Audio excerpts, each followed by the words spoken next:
Hey guys, welcome back to my channel and Happy New Year! I hope 2024 is off to a great start for all of you. So in today's video, I thought it would be fun to talk a little bit about some sewing reflections I've had reflecting on my past year of sewing, as well as all of the sewing I've ever done, what I've learned, and what goals I have moving forwards into 2024. So recently on this channel, I made a video where I ranked all of the sewing projects I've ever made. I did a tier ranking system and I took photos of everything I've ever made, tried everything on for you guys, and I ranked everything based on how much I'd worn it, the quality of the piece, the design, and a few other things, and it was a lot of fun. And one of you commented under that video that you would love to hear a little bit more of my reflections or what I learned from the experience of looking at everything I've ever made, and I thought that was such a good idea. So today I'm just going to be telling you about reflections, lessons I've learned looking back at my sewing experience. If you haven't seen my ranking video yet, I would recommend you go watch it. And at the end of today's video, I'm also going to be telling you about my sewing goals or sewing resolutions for 2024. So let's get started.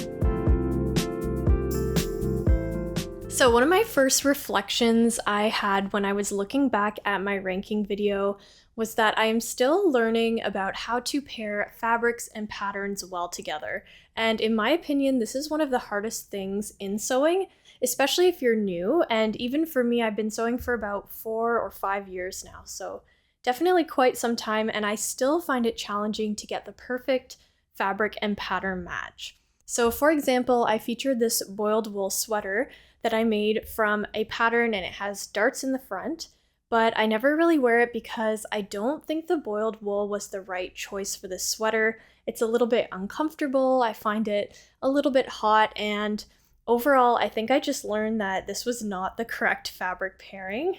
Another example that comes to mind is the time I made a white linen dress out of a really heavyweight linen, and the linen ended up being so heavy and stiff that it didn't really have that relaxed look I was going for, and I never really wear it. So I think I can safely say that getting the right fabric and pattern pairing is really important to me in my sewing practice, and I've noticed that I don't end up wearing projects very well if I haven't found the perfect fabric for the pattern.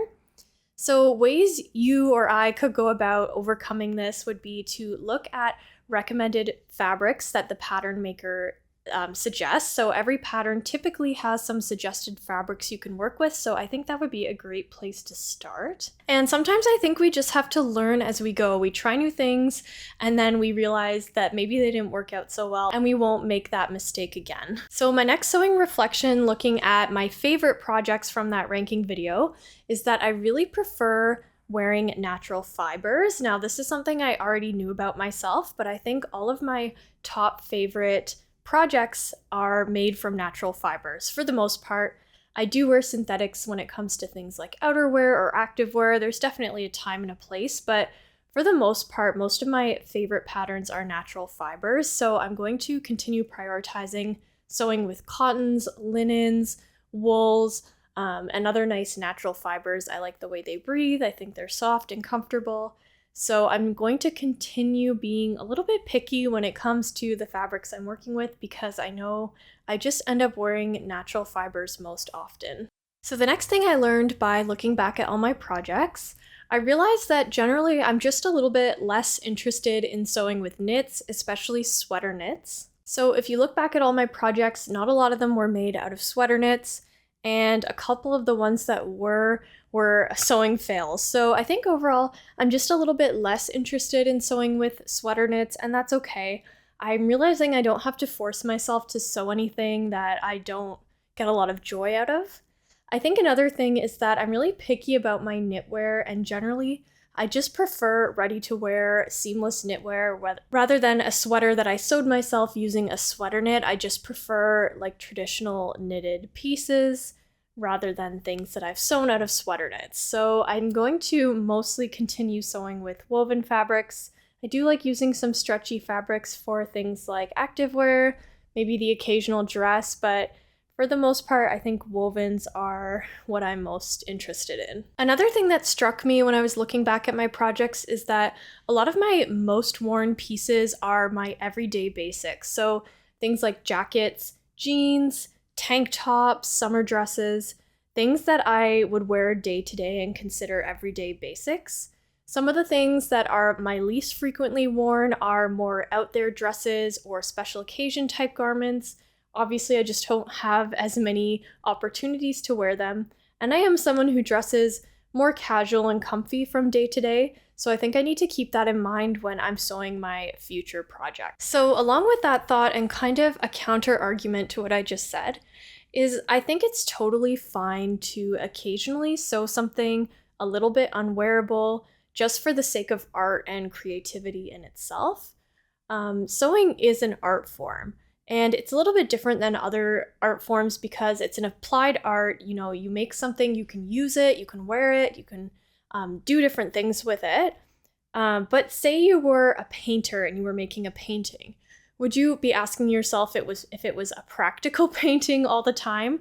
No, you probably wouldn't. And I think for me, as someone who's very creative, and I bet a lot of my audience is as well, sometimes I just have this overwhelming need to get a creative idea out and create something, even if it's not always super practical.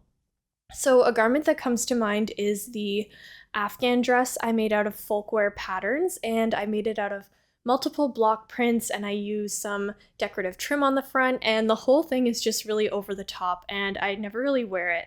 But honestly, I had so much fun making it. And looking at it brings me so much joy as a piece of art. So I do think there's a little bit of room in your sewing practice to make things for the sake of art in themselves. So this one is a hard truth, but I think looking at some of the projects that were fails for me, there was a common theme, and that theme was often fit, like poor fit, not taking enough time with the fit. And so this is reminding me that I would get a better fit if I spent more time making a mock-up or a muslin first. Now, I have to be honest with you guys, I'm not gonna lie to you. Am I going to start making a mock-up for every single project I make? No, I don't really have time to do that, and I think if I did that, I just wouldn't really enjoy my sewing practice because I like to spend the time I have making pieces. But it's a good reminder for me, if I'm making a garment and I want the fit to be perfect, then I do need to take the time to make a muslin first. So I do think there's a time and a place for making a mock-up project. Kind of along with that, a few of my other failed projects, there were just a couple details that were off. You know, there was a top stitching detail that was missing or a bias binding that needed to be replaced. And so that was a good reminder to me that sometimes we don't have to write off a whole project as a fail. It was a good reminder that if I took a little bit of time to fix those small details, I would have a project that I really love to wear. And so I think I need to prioritize fixing up older projects a little bit more because right now I don't dedicate a lot of time to mending and repairing and altering. So I think trying to make that a regular part of my sewing practice will overall make me happier with what I've made because I can edit it or fix it a little bit to be more wearable and what I want. So for example, on these turtlenecks I made, I do like them a lot, but I forgot to top stitch the turtleneck neckline, and it really bothers me because it's all floppy and it gets in the way. And I reminded myself I just need to take 5 minutes and top stitch it, and then it will be a project that I'm really happy with. Or this 1930s style blouse I made where the bias binding is all wrong, and if I just took a little bit of time to redo the bias binding, I think I would really like the project a lot more. Okay, my last revelation from looking back at all my sewing projects, I just think that thrift flips are not really for me. So this year I featured a thrift flip on my channel where I made a black rayon dress, and it turned out okay. And I find it pretty challenging to work with an existing garment because I find it's hard to cut things on the grain or adjust fits of something that's already been sewn. I realized that I just prefer to start from scratch. And for a while, I think I really wanted to feature a lot of thrift flips because I love the idea of the fact that it's sustainable, it's affordable, it's giving new life to an old piece. Like, I love everything about it. And there's so many creators I follow that do a ton of thrift flips, and I really admire and respect them. But I just think I'm not that talented with thrift flips. I've also tried a few thrift flips offline, like in the past 5 years of my sewing that I haven't featured on the channel, and they've all been really big fails. So it's a little bit frustrating for me when I spend so much time and energy on something and it doesn't turn out. So I think for now, I'm going to stop forcing myself to try to enjoy thrift flips. I'll just leave them to the corner. Maybe in a few years, if my fitting skills have developed a bit more, then I'll like them a bit more. But for now, I just don't think they're my thing. Okay guys, so that was everything for my reflections section of the video, looking back on what I've learned during my time sewing. Now let's move on to my 2024 sewing goals. They do kind of go together in a way. So the first thing I really want to learn how to do this year is sew with slippery fabrics like satin. So I've kind of avoided these fabrics like the plague ever since I started sewing, because I've had a challenging time in the past with delicate fabrics, let alone a delicate slippery fabric. I recently tried to make a bias skirt for the holidays and it was a complete fail. If you missed that, you should check out everything I sewed in 2023 because I do talk about it in that video. But having that fail kind of made me realize that I really want to develop my skills working with slippery fabrics so I can expand what I'm making and make something I'm proud of. And along with that, I also want to get more confident working on the bias. So I've had a couple projects since I started sewing on the bias, and again, both of them have been fails. I think I just didn't put enough time and research into working on the bias. I just thought I could approach that project the same way as other projects that are cut on the straight grain, but that is not true. So this year I want to learn how to work well on the bias. So to help me in my mission, I wanted to show you some beautiful fabrics I just picked up. This isn't a fabric haul, but I just love these fabrics. I'm excited to show you guys. So the first one I got is this faux silk. It's made of polyester. It's from Fabricland and they described it as their antique silk. So I think it's meant to look like vintage silks, and it really does look and feel like that. It's super lightweight, which I love. I don't like thick satins. I like thin, kind of clingy, breezy silk. So this fits my preferences.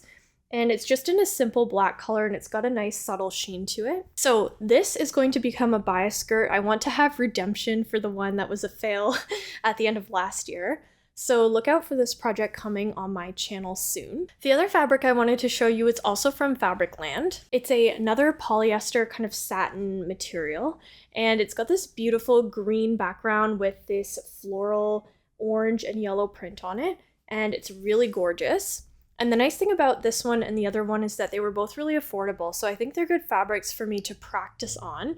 Because while I want the projects to turn out, if they don't, it's not like I lost a ton of money on them. And I have a vision for this one, so look out for a video coming on my channel soon about this gorgeous green fabric because I have a project I'm really excited about to show you guys. Okay, so my next goal for the year is to sew myself a bustier top or dress. I've never made anything with fitted cups before, and I've never used foam or anything like that. And I have the Rose Cafe bustier pattern in mind. I feel like that's the sewing community's darling pattern. It's everyone's go-to bustier pattern, and it seems like it's great for beginners. And I noticed that she just updated the cups and the pattern to be a bit of a better fit. So if you've tried it before and you didn't love it, it might work better for you now. I'm not sure. I haven't made it yet. So I would just love to get experience fitting a nice tight bodice with bust cups. I think that would be a really good skill to have. And I have a special project in mind for the Rose Cafe bustier, so I will make sure to share that on this channel. My last kind of goal for this year is to dabble a little bit more in pattern making and advanced fitting. So I think I really still have only very basic skills when it comes to fitting, and I want to get more comfortable fitting to my own body and veering off the pattern a little bit. So typically I just follow patterns exactly, but I want to get more comfortable editing them, tailoring them to myself, and trying different details on them so I can get a really unique look and the look that I want. So I'm going to work on that this year. I really enjoy sewing when I'm challenging myself and learning new skills. So that's why I like to sew different patterns all the time. I don't tend to sew the same pattern too often, multiple times that is. So I think like the sewing with slippery fabrics and fitting a bustier will kind of be my big goals for the year, maybe some pattern making too. But the other thing I realized is I want to throw in some more enjoyable, simple patterns. So I think last year I did a lot of really big, really complex sewing patterns like coats and things like that. So this year I want to be a little bit more mindful about throwing in some easy and fun and kind of really rewarding projects for myself. So for example, like a quick summer dress made of cotton. I find that very easy, very quick, and very, very rewarding. So I am going to be mindful to just sew a few more of those kind of simple patterns for myself this year, just to balance out the more complex things with things that are a little bit easier and a little bit faster for me to do. Okay guys, I really hope you enjoyed hearing about all of my sewing reflections from my past 4 or 5 years or so of sewing, and I also hope that you liked hearing about my sewing goals for 2024. I would love to hear from you guys in the comments down below. What are your sewing goals this year? Let me know. I would love to get inspired by you. And also, if you don't mind, please let me know what type of videos you enjoy seeing on my channel so I can plan out my content for this year. Alright guys, thanks so much for watching and I'll see you in my next video. Bye!